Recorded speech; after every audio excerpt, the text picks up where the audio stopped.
Friends ఎలా ఉన్నారు? అందరు బాగుండ్రా? ఇవాళ ఎగ్ పులావ్ చేద్దాం. ఎలా చేయాలో చూపిస్తానండి ఈ వీడియోలో. ఇప్పుడు నేను వేసుకుంటున్నాను అట్లా వేసుకోవాలి.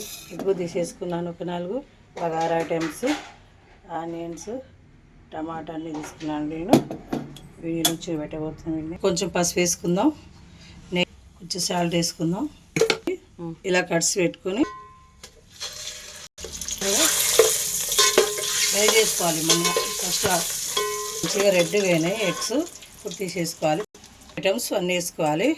ఇలాచి, దాల్చిన చెక్క, లవంగాలు, సాజీరా, బగారాకు అన్నీ వేసి నేను ఇలా కలుపుకోవాలి. టమాటా వేసుకున్నాను, ఆనియన్ వేసుకుంటున్నాను, పచ్చిమిరపకాయలు కట్ చేసిన వేసుకోవాలి. ఇప్పుడు ఆలుగడ్డ కూడా వేస్తున్నాండి.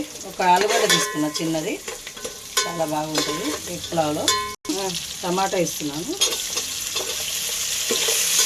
టమాటా మంచిగా ఉడకనివ్వాలి. వేసుకున్నాం. ఇప్పుడు అల్లం పేస్ట్ వేసుకున్నాం. ఇప్పుడు లైట్గా కారం వేసుకున్నాం. నేను పచ్చి కారం వేసిన కాబట్టి కొద్దిగా ఎండు కారం తక్కువ వేసుకుంటాను. ఇప్పుడు పుదీనా వేసుకున్నాం, కొత్తిమీర. ఇప్పుడు కొంచెం గరం మసాలా వేసుకుందాం.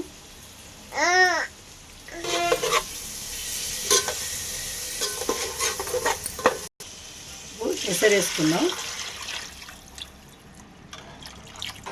నేను బియ్యం 3 గిలాసులు తీసుకున్నాను. 3 గిలాసులకి 6 గిలాసులు వాటర్ పోసుకున్నాను నేను. అలా తీసుకోండి కొలతతోటి. చూడండి ఎసరు వచ్చింది. ఎసట్లో బియ్యం వేద్దాం.